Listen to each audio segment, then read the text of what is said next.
Hello hello hello hello hello प्यारे बच्चों नमस्कार। मैं अरुण सक्सेना एक बार फिर से आप सभी का स्वागत करता हूं रोजगार विद अंकित परिवार में। आप सभी लोगों का तहे दिल से हार्दिक स्वागत, हार्दिक अभिनंदन है। प्यारे बच्चे फटाफट से क्लास में जुड़े। आपकी पसंदीदा क्लास इस समय प्रारंभ हो चुकी है और एक बेहतरीन सा सेशन यहाँ पर लेकर आपके सामने में उपस्थित। प्यारे साथियों, किस मुद्दे पर चर्चा करेंगे आज? आज की इस क्लास के अंतर्गत हम लोग चर्चा करने वाले हैं अंतरराष्ट्रीय संगठनों पर, इंटरनेशनल ऑर्गेनाइजेशन। ये टॉपिक का नाम रहने वाला है। ठीक है जी, टॉपिक का क्या नाम रहेगा जी? अंतरराष्ट्रीय संगठन नाम रहेगा। अंतरराष्ट्रीय संगठन, संगठन।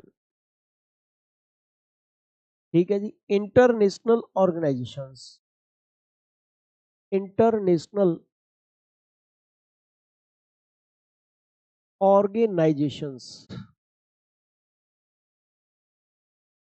इंटरनेशनल ऑर्गेनाइजेशंस, ये इसकी फुल फॉर्म है अंतरराष्ट्रीय संगठन। इसकी चर्चा हम लोग करेंगे मेरे बच्चे। अंतरराष्ट्रीय संगठन कल हालांकि मैंने स्टार्ट कराया था। अफसर झा जी, ज्योति सक्सेना जी, राहुल जाट जी, पंकज पासवान जी, मयंक पांडे जी, मयंक तैमरे जी, दीपक भाई जी, यशवीर गुर्जर जी, शिवा जी, आकाश गुप्ता जी, शिवम यादव जी, विशाल जी, रोहित परमार जी, आप सभी लोग इस समय क्लास में आए। बहुत बहुत स्वागत, बहुत बहुत अभिनंदन आप सभी लोगों का है इस समय क्लास में। और मेरे बच्चे जो क्लास में अभी तक बच्चे नहीं आए हैं उन सबसे अनुरोध भी है कि वो फटाफट से क्लास में लाए। प्यारे साथी फटाफट से क्लास में लाए। चलिए स्टार्ट करते हैं सेशन को। कल मैं आप लोगों को संयुक्त राष्ट्र संघ के बारे में बता रहा था, यूनाइटेड नेशंस के बारे में चर्चा आपके साथ। और यूनाइटेड नेशंस की चर्चा आपके साथ हो चुकी थी। एक सेकंड का समय देंगे।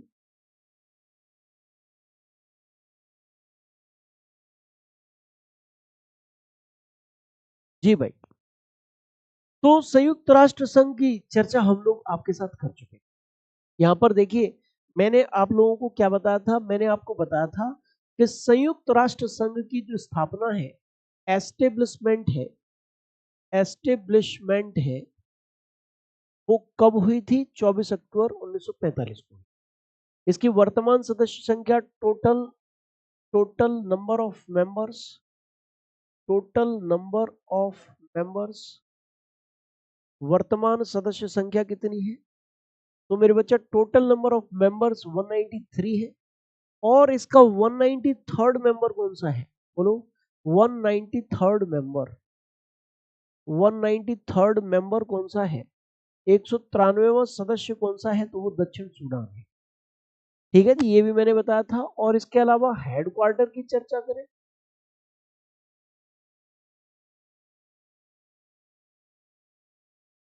हेडक्वार्टर्स की चर्चा करें तो मेरे बच्चे इसका जो हेडक्वार्टर है वो न्यूयॉर्क में स्थित है। और ये न्यूयॉर्क कहाँ का शहर है? यूनाइटेड स्टेट्स ऑफ अमेरिका का शहर है ये न्यूयॉर्क शहर। मेरे बच्चे आप अच्छी तरीके से इसके बारे में जान और समझ चुके हैं, है ना? और मेरे बच्चा अगर मैं चर्चा आपके साथ करता हूं आई चीज की, अगर मैं चर्चा करता हूं कि इसकी ऑफिशियल लैंग्वेजेस कितनी है, ऑफिशियल लैंग्वेजेस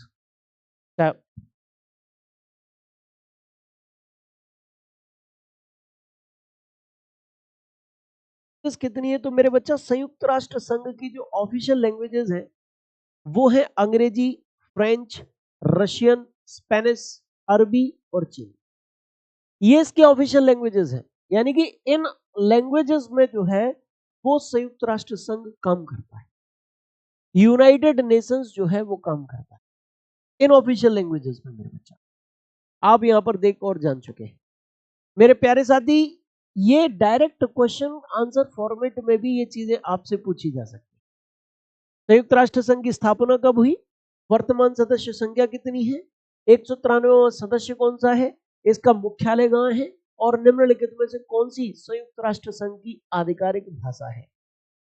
यूनाइटेड नेशंस की निम्नलिखित में से कौन सी एक ऑफिशियल लैंग्वेज है? ऐसे करके भी आपसे जो क्वेश्चन है वो पूछा जा सकता है। ठीक है जी। अच्छा, मैं कल आपसे बात कर रहा था कि संयुक्त राष्ट्र संघ के बहुत सारे भाग हैं। अब संयुक्त राष्ट्र संघ के विभिन्न भागों में से कौन सा महत्वपूर्ण भाग है, अगर इसकी हम चर्चा करें तो देखो, संयुक्त राष्ट्र सुरक्षा परिषद, संयुक्त राष्ट्र सुरक्षा परिषद, संयुक्त राष्ट्र सुरक्षा परिषद, सुरक्षा परिषद,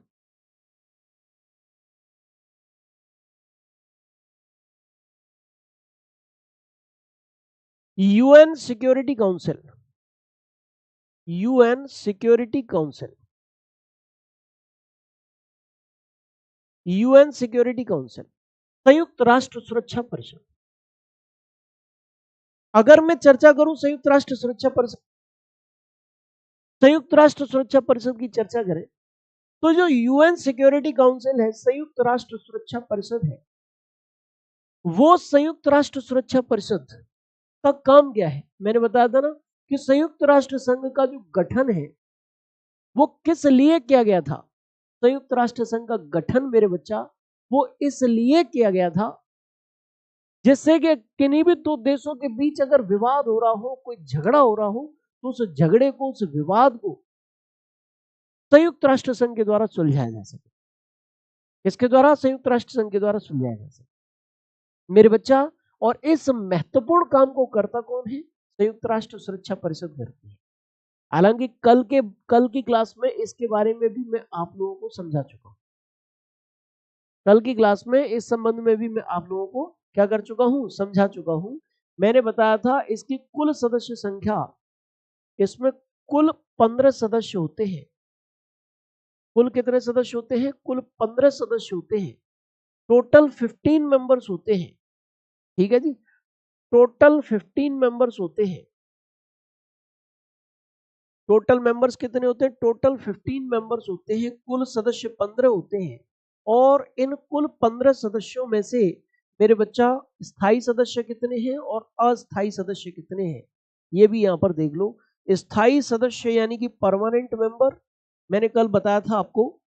स्थायी सदस्य यानी कि परमानेंट मेंबर कितने हैं, और अस्थायी सदस्य यानी कि नॉन परमानेंट मेंबर कितने हैं। अस्थायी सदस्य यानी नॉन परमानेंट मेंबर कितने हैं? नॉन परमानेंट मेंबर कितने हैं? नॉन परमानेंट मेंबर कितने हैं? ठीक है, स्थायी सदस्य कितने हैं और अस्थायी सदस्य कितने हैं? तो स्थायी सदस्यों की संख्या है 5 और अस्थायी सदस्यों की संख्या है 10। और इन 10 अस्थायी सदस्यों का जो कार्यकाल है, जो टेन्योर है, वो भाई होता है 2 वर्ष का। कितने वर्ष का होता है भाई? 2 इयर्स का टेन्योर होता है इन 10 अस्थायी सदस्यों का। भारत मेरे प्यारे भाई इसका कई बार सदस्य बन चुका है 2-2 साल के लिए, लेकिन स्थायी सदस्य नहीं है। और भारत इसकी सिक्योरिटी काउंसिल की परमानेंट मेंबरशिप के लिए लगातार प्रयासरत है। भारत चाहता है कि उसको सिक्योरिटी काउंसिल की परमानेंट मेंबरशिप जो है वो प्राप्त हो जाए। इसके स्थायी सदस्य कुल कितने हैं? बोलो, इसके स्थायी सदस्य कुल कितने हैं? तो मेरे बच्चे इसके कुल स्थायी सदस्य जो है वो 5 है। कौन कौन से? ये भी कल मैंने बताया था। रूस है, ब्रिटेन है, ब्रिटेन है, अमेरिका है, अमेरिका है, यूएसए है, यूएसए है, फ्रांस है, फ्रांस है, चीन है। ये सब जो है संयुक्त राष्ट्र सुरक्षा परिषद के स्थायी सदस्य। और जो संयुक्त राष्ट्र सुरक्षा परिषद के स्थायी सदस्य हैं उनको एक शक्ति भी प्राप्त है, और वो शक्ति कौन सी है? वो शक्ति है वीटो पावर।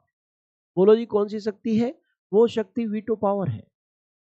वीटो पावर है वो शक्ति। बोलो मेरे बच्चा, कौन सी शक्ति है? वो वीटो पावर शक्ति का नाम है। निषेधाधिकार शक्ति है ये, यानी कि निषेधाधिकार।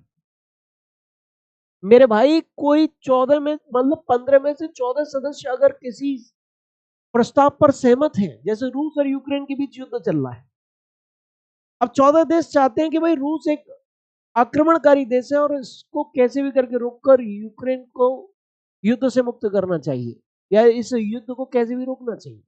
लेकिन रूस तो परमानेंट मेंबर है। ऐसे किसी भी प्रस्ताव पर रूस वीटो लगा देगा और वो खत्म हो जाएगा। यानी कि इनके पास वीटो पावर है, ये किसी भी विधेयक को गिरा सकता है। अगर कोई एक इनमें से 5 सदस्यों में से कोई एक भी उस विधेयक उस प्रस्ताव के खिलाफ है जो सुरक्षा परिषद में। ठीक है जी, ये हो गया सुरक्षा परिषद में, संयुक्त राष्ट्र सुरक्षा परिषद। अब हम बात करेंगे भाई कई चीज की बात करेंगे। अब हम चर्चा आपके साथ करेंगे अंतरराष्ट्रीय न्यायालय की, इंटरनेशनल कोर्ट ऑफ जस्टिस, अंतरराष्ट्रीय न्यायालय, अंतरराष्ट्रीय न्यायालय, अंतरराष्ट्रीय न्यायालय, international Court of justice, international Court of justice, international Court of justice, international Court of justice, अंतरराष्ट्रीय न्यायालय, इंटरनेशनल कोर्ट ऑफ जस्टिस। अंतरराष्ट्रीय न्यायालय की चर्चा करें, इंटरनेशनल कोर्ट ऑफ जस्टिस की चर्चा अगर हम करें तो इंटरनेशनल कोर्ट ऑफ जस्टिस क्या है? जैसे आप में से किन्हीं दो लोगों के बीच विवाद हो रहा है, तो आप कहां जाओगे? थाने जाओगे। थाने से आपको कहां भेजा जाएगा? जिला न्यायालय। जिला न्यायालय में आप हार गए, उच्च न्यायालय जाओगे। उच्च न्यायालय में अगर आप हार गए, सर्वोच्च न्यायालय जाओगे। आप कहां जाओगे? सर्वोच्च न्यायालय पहुंच जाओगे। लेकिन अगर मामला तो देशों के बीच है, भारत और पाकिस्तान के बीच, रूस और यूक्रेन के बीच, चीन और अमेरिका के बीच कोई विवाद है, तो वो कहां सुलझाया जाएगा भाई? वो अंतरराष्ट्रीय न्यायालय में जा सकता है, इंटरनेशनल कोर्ट ऑफ जस्टिस में जा सकता है। ठीक है जी, कहां जा सकता है? इंटरनेशनल कोर्ट ऑफ जस्टिस में जा सकता है, अंतरराष्ट्रीय न्यायालय में जा सकता है। अच्छा, अंतरराष्ट्रीय न्यायालय में इसका मुख्यालय कहां है? बताओ भाई, इसका मुख्यालय कहां है? इसका मुख्यालय, इसका मुख्यालय कहां है भाई? इसका हेडक्वार्टर कहां है? इसका हेडक्वार्टर कहां है? ठीक है जी, तो इसका मुख्यालय जो है वो हेग में है, हेग में है, और ये हेग नीदरलैंड में है। मेरे बच्चा, ये हेग कहां है? नीदरलैंड में है। इसका मुख्यालय यहाँ। न्यायाधीशों की कुल संख्या कहां कितनी है? कुल न्यायाधीश कितने हैं? बोलो। कुल न्यायाधीश, कुल न्यायाधीश कितने हैं? टोटल जजेस, टोटल नंबर ऑफ जजेस, टोटल नंबर ऑफ जजेस, टोटल नंबर ऑफ जजेस कितने हैं? कुल न्यायाधीशों की संख्या 15 है। और इन न्यायाधीशों का कार्यकाल कितना होता है भाई? है इन न्यायाधीशों का, इनका कार्यकाल जो होता है, इनका टेन्योर जो होता है, वो होता है, इनका कार्यकाल, इनका टेन्योर होता है 9 वर्ष का। बोलो जी, इनका कार्यकाल कितने वर्ष का होता है जी? 9 वर्ष का होता है इनका कार्यकाल। प्रत्येक जज का कार्यकाल 9 वर्ष का होता है। जनरली अंतरराष्ट्रीय न्यायालय से सीधा सीधा क्वेश्चन पूछा जाता है कि इसका मुख्यालय कहां है? Hague Netherlands. ठीक है, ये आप विशेष तौर पर ध्यान रखना। अच्छा, एक क्वेश्चन आपसे पूछा जा सकता है, कुछ अंतरराष्ट्रीय न्यायालय में कुछ भारतीय न्यायाधीशों के संबंध। ठीक है जी, जैसे बेनेगल राव, ये क्या है? इनका कार्यकाल कितना रहा? 1952 से 53 तक ये अंतरराष्ट्रीय न्यायालय में न्यायाधीश रहे। नागेंद्र सिंह 1985 से 88 इनका कार्यकाल अंतरराष्ट्रीय न्यायालय में रहा। ठीक है, अब आप सोच रहे होंगे कि गुरुजी यार ये तो 1 साल ही बने और ये 3 साल तक ही काम किया, ये तो 9 साल तक नहीं काम किया। भाई एक एज लिमिट भी तो होती है ना, एज लिमिट क्रॉस कर दी और पहले रिटायरमेंट हो गए। जैसे कहते हैं ना, कई जैसे कई सर पद होते हैं कि भाई 6 वर्ष या 65 वर्ष की आयु तक, तो 6 वर्ष, अगर 59 वर्ष का व्यक्ति 59 वर्ष की उम्र में उस पद पर पहुंच गया तो 6 साल पूरे कर लेगा। लेकिन अगर वो 60 साल की उम्र में उस पद पर पहुंचा तो 5 साल ही काम करेगा, है। अच्छा, प्रथम आईसीजे में, आईसीजे में प्रथम भारतीय न्यायाधीश है। आईसीजे में प्रथम भारतीय न्यायाधीश है, प्रथम भारतीय न्यायाधीश। आईसीजे में प्रथम भारतीय न्यायाधीश है, न्यायाधीश। आईसीजे में प्रथम भारतीय न्यायाधीश है। और नागेंद्र सिंह कौन थे? ICJ, international Court of justice, ICJ में प्रथम भारतीय मुख्य न्यायाधीश, प्रथम भारतीय मुख्य न्यायाधीश, मुख्य न्यायाधीश ये है। आईसीजे में प्रथम भारतीय मुख्य न्यायाधीश ये है, और आईसीजे में प्रथम भारतीय न्यायाधीश ये है, और आईसीजे में प्रथम भारतीय मुख्य न्यायाधीश ये है। ठीक है, क्वेश्चन कैसे आएगा कि इंटरनेशनल कोर्ट ऑफ जस्टिस में पहले भारतीय न्यायाधीश कौन थे? Benegal Rau. International Court of Justice में पहले भारतीय मुख्य न्यायाधीश कौन थे? तो नागिन सिंह। आप यहां पर देख सकते हैं। क्लियर है कि नहीं है? समझ में आ रहा है कि नहीं आ रहा है? चलिए, ये आईसीजे की बात होगी, इंटरनेशनल कोर्ट ऑफ जस्टिस की बात होगी, अंतरराष्ट्रीय न्यायालय की बात हो गई। चलिए, इसके बाद बहुत सारे संगठनों की चर्चा और करेंगे। जैसे एक विश्व व्यापार संगठन है, विश्व के विभिन्न देशों में व्यापार सुगमता पूर्वक आसानी के साथ चलता रहे, ये विश्व व्यापार संगठन सुनिश्चित करने का प्रयत्न करता है कि सदस्य देशों में आसानी से सुगमता पूर्वक बिना कड़े नियमों के व्यापार चलता रहे।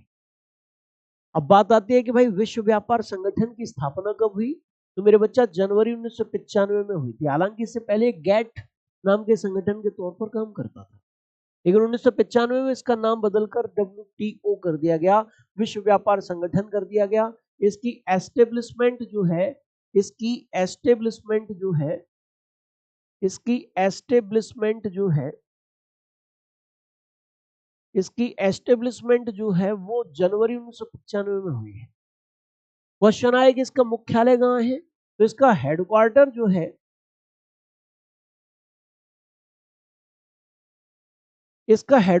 जो है वो जिनेवा में है, जिनेवा स्विट्जरलैंड में है। इसके देशों यानी कि इसके सदस्य देशों की संख्या कितनी है? टोटल नंबर ऑफ मेंबर्स वो कितनी है? तो टोटल नंबर ऑफ मेंबर्स जो है वो 166 है। कुल सदस्य देश कितने हैं इसमें, विश्व व्यापार संगठन में? तो मेरे बच्चे 166 है। और इसका मुख्य कार्य क्या है, इसका वर्ग क्या है? ये मेरे बच्चा अपने सदस्यों के बीच व्यापार विवादों को सुलझाता है और अंतरराष्ट्रीय स्तर पर जो व्यापार है उसको सरल बनाने का प्रयत्न करता है, उसको सुगम बनाने का प्रयत्न करता है। WTO की चर्चा कर रहा हूं मैं, वर्ल्ड ट्रेड ऑर्गेनाइजेशन की चर्चा में कर रहा हूं। ठीक है जी, चलिए मेरे भाई, WTO की फुल फॉर्म लिखी तो है विश्व व्यापार संगठन। Himanshu Gupta ji, world trade organisation इसकी फुल फॉर्म है, वर्ल्ड ट्रेड ऑर्गेनाइजेशन। ठीक है, वर्ल्ड ट्रेड ऑर्गेनाइजेशन ये इसकी फुल फॉर्म है। ठीक है जी, अब तो कोई दिक्कत नहीं। क्वेश्चन कैसे आएगा कि वर्ल्ड ट्रेड ऑर्गेनाइजेशन की स्थापना कब हुई, वर्ल्ड ट्रेड ऑर्गेनाइजेशन का मुख्यालय कहाँ है, वर्ल्ड ट्रेड ऑर्गेनाइजेशन में कुल सदस्य संख्या वर्तमान में कितनी है, और वर्ल्ड ट्रेड ऑर्गेनाइजेशन का मुख्य कार्य क्या है, ऐसे करके क्वेश्चन आप यहाँ पर अच्छी तरीके से देख सकते हैं। अंतरराष्ट्रीय संगठनों में सबसे महत्वपूर्ण चीज है उनका मुख्यालय। आखिरकार उनका मुख्यालय कहाँ है, ये सबसे महत्वपूर्ण चीज है। ठीक है जी, अच्छा, इसके बाद अगर हम चर्चा करें आगे की, तो आगे यहाँ पर एशियाई विकास बैंक और न्यू डेवलपमेंट बैंक की बात हो रही है। मेरे भाई, अगर हम चर्चा करें, जैसे हम लोगों को पैसे की, धन की जरूरत पड़ती है तो हम Canara bank, HDFC bank, state bank of India चले जाते हैं, हमें धन की वहां लोन मिल जाता है, धन की पूर्ति हो जाती है। इसी प्रकार से जब विश्व के विभिन्न देशों को, मान लो भारत सरकार को ही धन की जरूरत होगी, तो वो कहां जाएगी? वो मेरे बच्चा विभिन्न बैंकों में जाएगी, चाहे वो एशियन डेवलपमेंट बैंक हो, चाहे वो विश्व बैंक हो, चाहे वो IMF हो, अंतरराष्ट्रीय मुद्रा कोष हो, इन सभी जगहों पर वो जा सकती है। मेरे बच्चा, एशियाई विकास बैंक, एशियन डेवलपमेंट बैंक, एशियाई यानी कि जो सदस्य देश है उनको फंडिंग करने का काम करती है, उनको जरूरत पड़ने पर धन मुहैया कराने का काम करती है। इसके एस्टेब्लिशमेंट की बात करें भाई, इसकी एस्टेब्लिशमेंट कब हुई है? तो इसकी एस्टेब्लिशमेंट जो है वो आप देख सकते हैं, इसकी एस्टेब्लिशमेंट 1966 में हुई है। इसकी टोटल नंबर ऑफ मेंबर्स कितने हैं? तो टोटल नंबर ऑफ मेंबर्स जो है वो इसके 69 हैं। और इसका हेडक्वार्टर कहाँ है भाई? इसका हेडक्वार्टर कहाँ है? तो इसका हेडक्वार्टर मनीला में है, जो फिलीपींस देश की राजधानी है। इसका हेडक्वार्टर की चर्चा कर रहा हूँ। इसकी एस्टेब्लिशमेंट 1966 में, इसका टोटल नंबर ऑफ मेंबर्स 69 है और इसके हेडक्वार्टर मनीला फिलीपींस में। और कार्य क्या है? अपने सदस्य देशों को फंड करना, फंडिंग करना, उनको धन की जरूरत होने पर उनको धन मुहैया कराना, ये इसका मुख्य कार्य है भाई। ठीक है जी। चलिए इसके बाद अगर मैं चर्चा करूं आपके साथ, ब्रिक्स बैंक या न्यू डेवलपमेंट बैंक, इसका वर्तमान नाम न्यू डेवलपमेंट बैंक है, करंट नेम है ये मेरे बच्चा, क्या है ये? करंट नेम है न्यू डेवलपमेंट बैंक। पहले से ब्रिक्स बैंक कहते थे। एक संगठन है BRICS, BRICS, B for Brazil, R for Russia, I for India, C for China, S for south Africa. ये जो ब्रिक्स नाम का संगठन है, ये अमेरिका इसको अपना विरोधी संगठन मानता है। बहुत महत्वपूर्ण संगठन है भाई ये ब्रिक्स। मेरे बच्चे अगर मैं ब्रिक्स की चर्चा करूं तो ब्रिक्स के जितने भी सदस्य देश हैं उनको धन की जरूरत पड़ने पर उनको फंडिंग करने के लिए एक बैंक स्थापित की गई, ब्रिक्स बैंक या न्यू डेवलपमेंट बैंक। मेरे बच्चा न्यू डेवलपमेंट बैंक का मुख्यालय, हेडक्वार्टर कहां है? मुख्यालय कहां है इसका? हेडक्वार्टर कहां है? तो मेरे बच्चा न्यू डेवलपमेंट बैंक का मुख्यालय, हेडक्वार्टर जो है,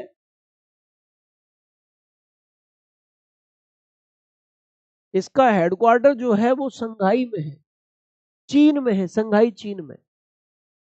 इसकी स्थापना, इसकी एस्टेब्लिशमेंट कब की गई? इसकी एस्टेब्लिशमेंट जो है वो कब की गई? तो इसकी एस्टेब्लिशमेंट 2014 में की गई है, 2014 में की गई है। सदस्य देश कौन कौन से हैं? ब्राजील है, रूस है, भारत है, चीन है और दक्षिण अफ्रीका है।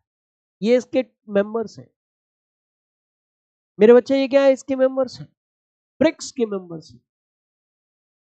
BRICS, BRICS, BRICS. B for Brazil, R for रूस, I for India, C for China, S for दक्षिण अफ्रीका। इन देशों के पहले नाम के पहले, यानी कि नाम के पहले लेटर से मिलकर ये संगठन का नाम रखा गया ब्रिक्स। हालांकि इसमें वर्ष 2024 में बहुत सारे अन्य देश भी जुड़े, वर्तमान सदस्य संख्या लगभग 10 के आसपास हो गई ब्रिक्स की। तो ब्रिक्स के सदस्यों को फंडिंग की जरूरत होने पर मेरे बच्चा जो फंडिंग करेगा वो कौन करेगा? न्यू डेवलपमेंट बैंक करेगा। अगर वो चाहेंगे तो ये कर देगा, एशिया के सदस्य देश है तो ये कर देगा, वर्ल्ड बैंक भी कर सकता है, इंटरनेशनल मॉनेटरी फंड भी कर सकता है, कोई भी कर सकता है, जहां भी मौका लग जाए वहां से ले लो जरूरत पड़ रही है तो। चलिए इसके बाद भाई अब हम बात करेंगे ओपेक कंट्रीज की। OPEC, organisation of petroleum exporting countries, petroleum निर्यातक देशों का संगठन, organisation of petroleum exporting countries. ठीक है जी। यानी कि विश्व स्तर पर जिन देशों में पेट्रोलियम के घने भंडार हैं, धुआंधार भंडार पाए जाते हैं, जैसे वेनेजुएला है, सऊदी अरेबिया है, ईरान है, इराक है, ये देश ने मिलकर एक संगठन बनाया ओपेक, कि विश्व स्तर पर जो पेट्रोलियम की कीमतें हैं उनको हम निर्धारित कर सके मिलजुल कर। जैसे यूनियन बना लेते हैं ना लोग, जैसे मैं गाड़ी चलाता हूं तो मैं कार, वो जो कैब ड्राइवर यूनियन बना लेंगे, जैसे सरकारी ऑफिस में कर्मचारी हैं तो वो एम्प्लॉय यूनियन बन जाएगी, तो उनका शोषण ना हो, संगठित रहे, इसलिए यूनियन बन जाती है। और ऐसे ही पेट्रोलियम निर्यातक देशों ने भी एक संगठन बना लिया जिसका नाम है ओपेक। इसका सेक्रेटरीट कहां है? इसका सेक्रेटरीट कहां है? तो इसका सेक्रेटरीट वियना में है, जो ऑस्ट्रिया की राजधानी है। ऑस्ट्रिया की राजधानी वियना में।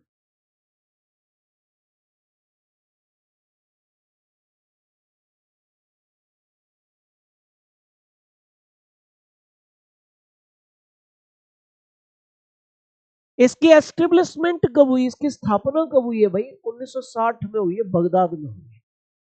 काय में हुई है? 1960 में बगदाद में हुई है। क्या हुई भाई? एस्टेब्लिशमेंट, इसकी एस्टेब्लिशमेंट की चर्चा मैं कर रहा हूं आपके साथ। बोलो जी, किसकी चर्चा कर रहा हूं? इसकी एस्टेब्लिशमेंट, इसकी स्थापना की कर रहा हूं। 1960 में बगदाद में इसकी स्थापना हुई।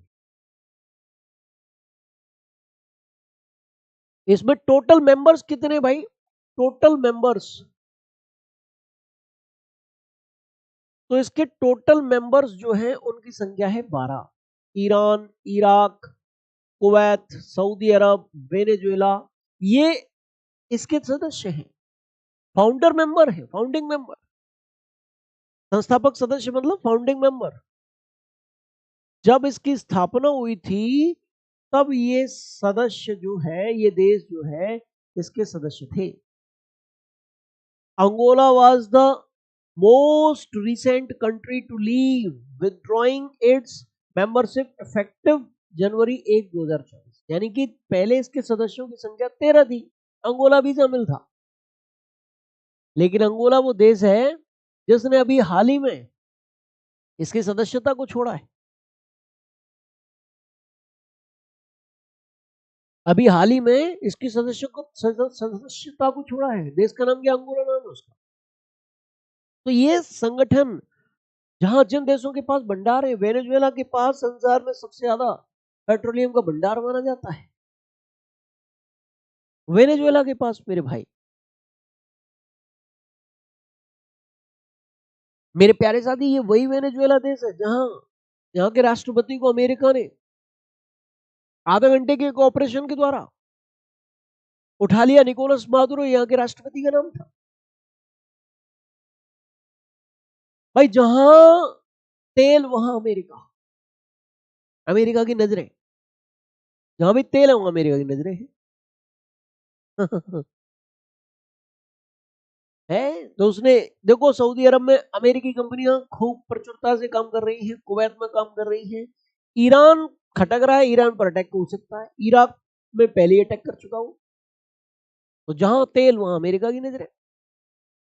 तो मेरे बच्चा, इसके बाद अब नेक्स्ट संगठन की चर्चा करेंगे और वो है दक्षिण एशियाई क्षेत्रीय सहयोग संगठन, South Asian regional corporation organisation, यानी कि South Asian association for regional corporation, South Asian association for regional corporation, इसकी फुल फॉर्म लिखी हुई है यहां।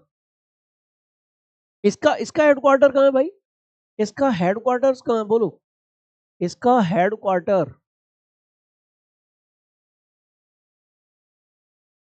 इसका हेडक्वार्टर जो है काठमांडू नेपाल में है।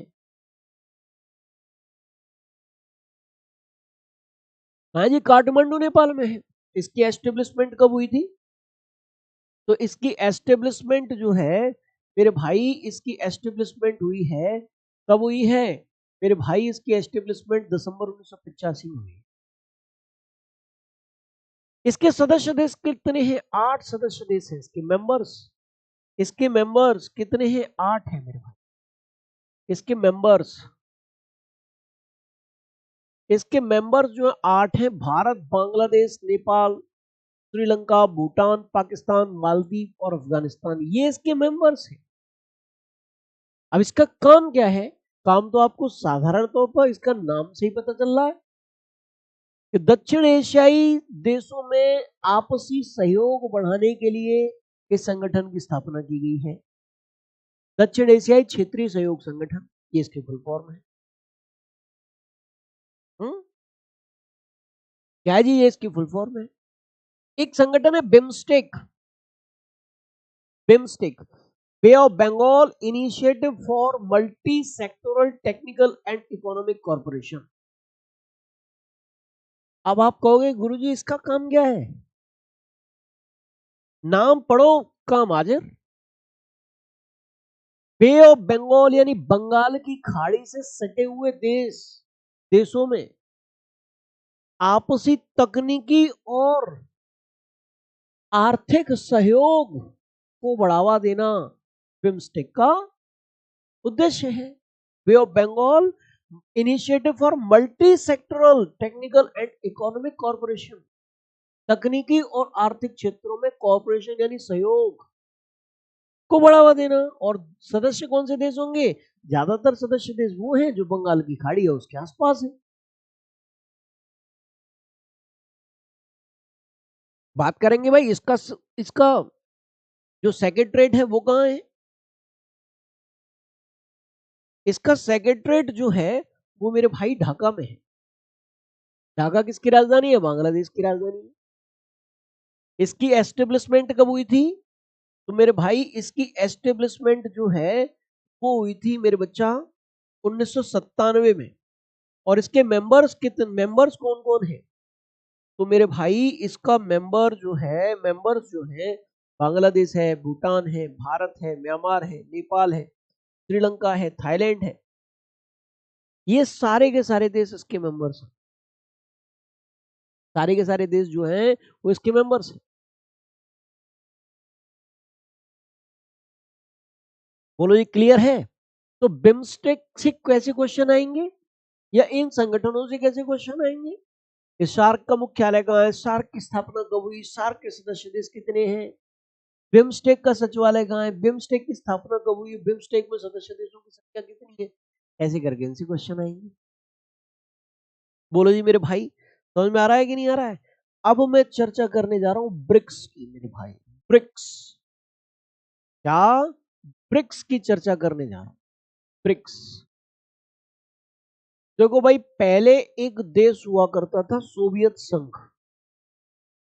यूएसएसआर उसको कहते हैं।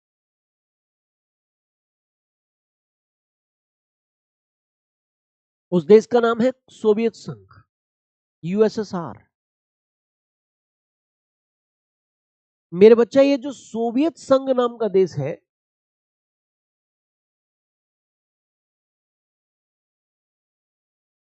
ये बहुत पावरफुल हुआ करता था। एक तरफ यूएसए था, एक तरफ सोवियत संघ था।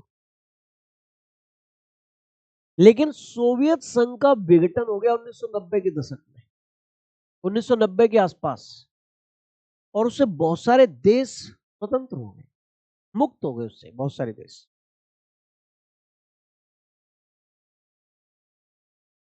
क्या हो गए? बहुत सारे देश मुक्त हो गए वहां से।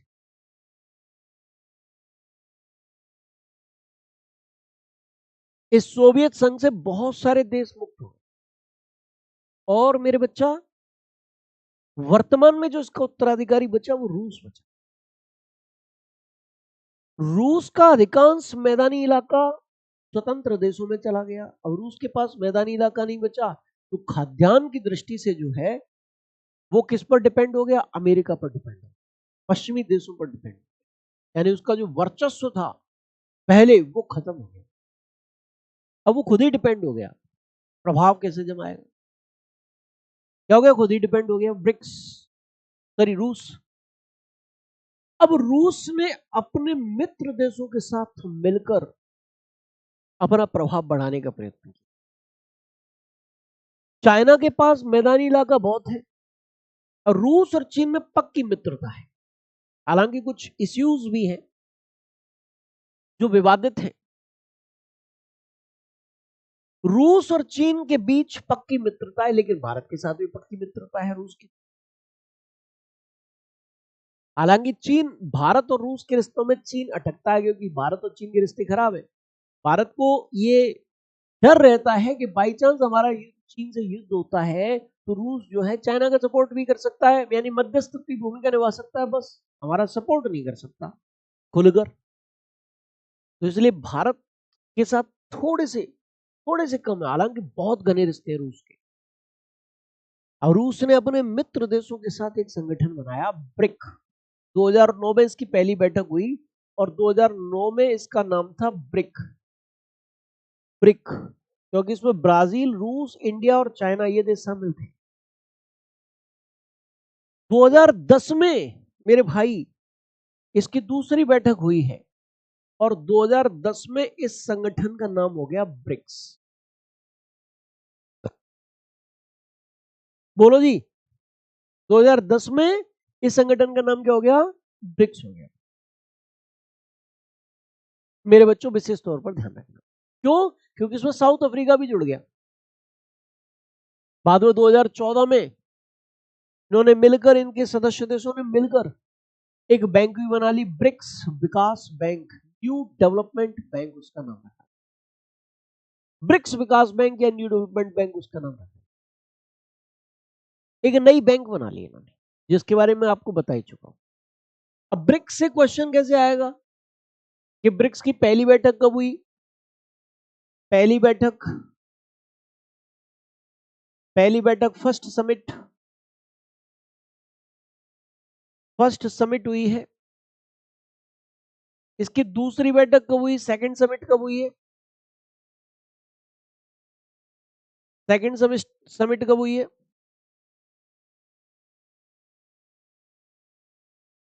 इसकी सेकंड समिट कब हुई है? तो इसकी दूसरी बैठक 2010 में हुई है, पहली बैठक 2009 में हुई है। पहली बैठक में इसका नाम क्या था? ब्रिक नाम था। दूसरी बैठक में इसका नाम क्या था? ब्रिक्स नाम था। सेकंड समिट में इसका नाम ब्रिक्स था। आप यहां पर देख लो, जान लो, समझ लो मेरे बच्चे। अगर मैं आपके साथ चर्चा करता हूं इस ब्रिक्स की, तो देखो इसका पहला शिखर सम्मेलन, इसका फर्स्ट समिट मेरे बच्चा, इसका फर्स्ट समिट, पहला शिखर सम्मेलन कब हुआ? फर्स्ट समिट कब हुई? तो इसका पहला शिखर सम्मेलन रूस के येकातेरिनबर्ग में हुआ है, 2009 में हुआ है। इसके वर्तमान सदस्य देश कितने हैं? मेंबर कंट्री कितने हैं? तो इसके वर्तमान सदस्य देश, मेंबर जो है वो ब्राजील, रूस, भारत, चीन, दक्षिण Africa, Iran, Egypt, Ethiopia, UAE, ये सब इसके सदस्य देश हैं जिन्होंने, यानी दक्षिण अफ्रीका के बाद ईरान, इजिप्ट, इथियोपिया, यूएई, इन्होंने 2024 में ज्वाइन किया और 2025 में इंडोनेशिया ने ज्वाइन किया। हालांकि बुलावा सऊदी अरब को भी दिया गया, लेकिन सऊदी अरब ने इसे ज्वाइन नहीं किया। ठीक है जी। ये बहुत महत्वपूर्ण संगठन है, क्योंकि अभी ये अपने खुद के मुद्रा जारी करने जा रहा है। जैसे यूरोपियन यूनियन है, उसके अधिकांश देश यूरो मुद्रा को अपनाते हैं, यानी कि जैसे डॉलर में वो व्यापार नहीं करते, उनने अपनी एक मुद्रा अपना रखी है, यूरो। ऐसे ही मेरे भाई, बोलो, ऐसे ही मेरे भाई ब्रिक्स के सदस्य देश भी अपनी खुद की एक मुद्रा जारी कर रहे हैं और सारे के सारे सदस्य देश मिलकर उस मुद्रा में व्यापार करेंगे। अब अमेरिकी राष्ट्रपति डोनाल्ड ट्रंप बहुत चेते हुए हैं, क्योंकि अमेरिकी डॉलर की जो वैल्यू है वो गिर जाएगी। एक तो यूरोपियन यूनियन ने अलग मुद्रा बना ली, इधर ब्रिक्स के सदस्य देश अलग मुद्रा बना लेंगे, यानी कि साख किसकी गिरेगी? अमेरिका की। अमेरिका अपना विरोधी संगठन मानना है। जो भी देश इसके विरोधी है, जो भी देश इसके सदस्य है, वो उनको अपना विरोधी मानना है। भारत को भी भैया विरोधी मानना है। 50% टैरिफ लगा रखा था, लेकिन अभी हाल ही में टैरिफ हटाया उन्होंने। टैरिफ मतलब आयात शुल्क की बात कर रहा हूं। ठीक है जी मेरे बच्चे। दक्षिण पूर्वी एशियाई राष्ट्रों का संगठन आसियान नेक्स्ट संगठन है। इसको क्या कहते हैं? आसियान कहते हैं। क्या कहते हैं जी? आसियान मेरे बच्चा। इसकी एस्टेब्लिशमेंट कब हुई है? इसकी एस्टेब्लिशमेंट जो है मेरे भाई, इसकी एस्टेब्लिशमेंट मेरे बच्चा हुई है 1967। इसका मुख्यालय, इसका हेडक्वार्टर कहाँ है? इसका हेडक्वार्टर कहाँ है? इसका मुख्यालय जकार्ता में है, जो इंडोनेशिया की राजधानी है। इसके मेंबर्स कितने हैं? इसके सदस्य देशों की संख्या कितनी है? मेंबर्स कितने हैं? 11 हैं। Indonesia, Malaysia, Philippines, Singapore, Thailand, Brunei, Vietnam, Laos, Myanmar, Cambodia, east Timor, ये सब इसके सदस्य देश हैं, इसके मेंबर्स हैं। अच्छा, आसियान देशों का उद्देश्य क्या है? भारत इसका सदस्य नहीं है, लेकिन भारत के इसके साथ संबंध घने हैं। इनका काम क्या है? दक्षिण पूर्वी एशियाई राष्ट्रों का संघ, यानी दक्षिण पूर्वी एशियाई जो राष्ट्र है, इनके बीच कॉर्पोरेशन को बढ़ाना, इनके बीच सहयोग को बढ़ाना, वो इसका उद्देश्य है मेरे भाई। ठीक है जी। चलिए, बहुत बढ़िया। चलिए, बहुत अच्छा बच्चा। सर मैं सब में मैच देख रहा हूँ, कुछ बच्चे तो ये सोच रहे हैं कि गुरुजी मेरा नाम नहीं ले रहे हैं, राज भाटिया जी।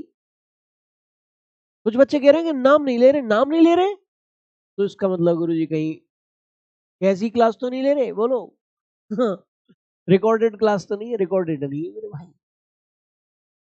अभिषेक जी मेरे बेटा ये टॉपिक ही ऐसा है, लेकिन फिर भी मैं बहुत प्रेम से समझाने का प्रयत्न कर रहा हूँ आपको। इस टॉपिक में और क्या समझा सकता हूँ मेरे बच्चा, विशेष तौर पर टॉपिक से क्वेश्चन ही ऐसे आते हैं, कुल सदस्य कितने हैं, निम्नलिखित में से कौन सदस्य है, निम्नलिखित में से इसका मुख्यालय कहाँ है, ऐसे करके क्वेश्चन आते हैं। तो ये सारी की सारी चीजों को मैं विस्तार से तुम्हें समझाने का प्रयत्न कर रहा हूँ। अब अंतरराष्ट्रीय समझ आपके अंदर है तो ये बहुत अच्छा टॉपिक लग रहा होगा, लेकिन अंतरराष्ट्रीय समझ विकसित नहीं है तो फिर ये टॉपिक थोड़ा सा वैसा लग रहा होगा, कठिन। लेकिन कठिन बिल्कुल भी नहीं है, कठिन बिल्कुल भी नहीं है, बड़ा मजेदार टॉपिक है। और ये ध्यान रखो, इस टॉपिक में हर हाल में तुम्हें इस टॉपिक को अच्छे से तैयार करना है, क्योंकि यहां से अक्सर कर मुख्यालय पूछ लिए जाते हैं, अक्सर कर पूछ लिए जाते हैं, और आपके लिए बहुत जरूरी है कि आप अच्छे तरीके से इसको तैयार कर लें। ठीक है जी। चलिए मेरे बच्चा, नेक्स्ट अगला जो सब वो है ग्रुप है, वो है G7, ग्रुप ऑफ 7। जो विकसित देश है उनका संगठन है, उनका समूह है।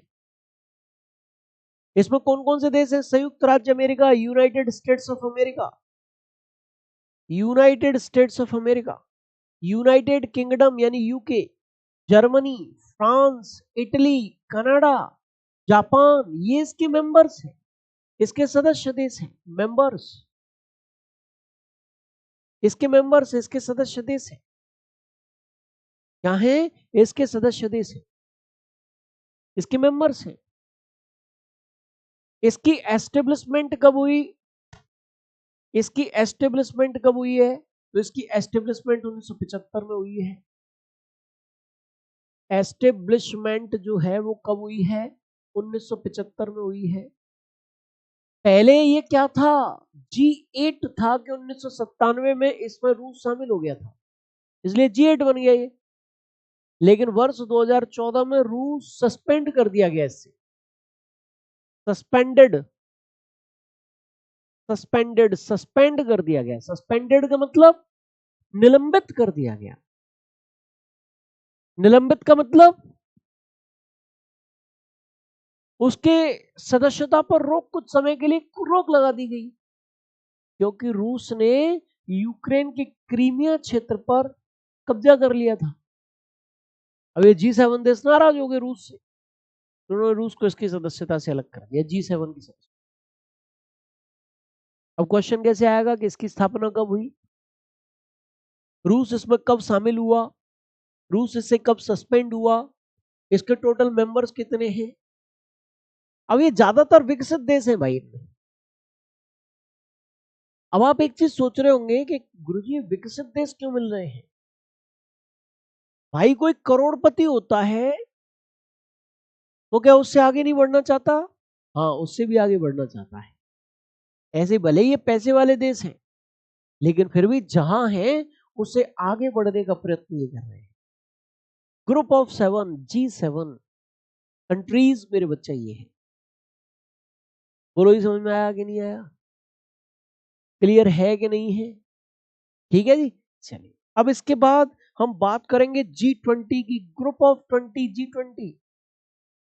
इसकी एस्टेब्लिशमेंट कब हुई है, इसकी स्थापना कब हुई है भाई?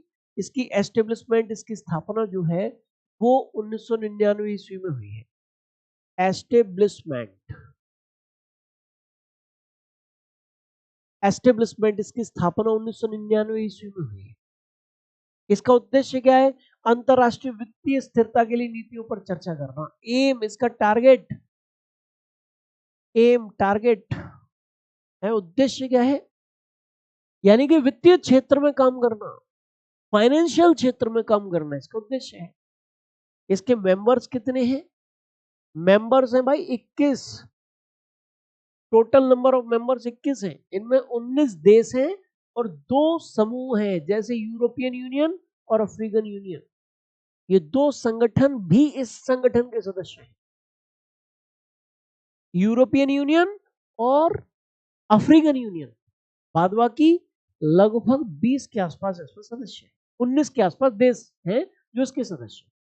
USA, Britain, Germany, France, Italy, Canada, United kingdom को ब्रिटेन कहते हैं, जापान, अर्जेंटीना, ऑस्ट्रेलिया, ब्राजील, चीन, भारत, इंडोनेशिया, दक्षिण कोरिया, मैक्सिको, रूस, सऊदी अरब, दक्षिण अफ्रीका, तुर्की, यूरोपियन यूनियन और अफ्रीकन यूनियन, ये सदस्य हैं। अब जरूरी नहीं कि वित्तीय मुद्दों पर ही चर्चा करें, हालांकि मुख्य उद्देश्य वित्तीय मुद्दों पर चर्चा करना है, आर्थिक क्षेत्र में सहयोग को बढ़ावा देना है, लेकिन जब बैठक होगी तो अन्य क्षेत्रों पर भी तो चर्चा होगी ये तो निश्चित है। ठीक है जी, बहुत अच्छी बात है। आज की क्लास यहीं तक रखेंगे, कल मुलाकात होगी नेक्स्ट टॉपिक के साथ। तब तक के लिए मुझे इजाजत दीजिए। जय हिंद, जय भारत, जय महाकाल। अच्छे तरीके से इस टॉपिक को रिवाइज कीजिएगा। जिन बच्चों को डाउट रहता है कि गुरुजी ये टॉपिक इंपॉर्टेंट है कि नहीं, वो ध्यान रखें, बहुत इंपॉर्टेंट टॉपिक है मेरे भाई, इसको हल्के में बिल्कुल भी नहीं लेना है। ठीक है जी, बहुत अच्छी बात है। जय हिंद, जय भारत।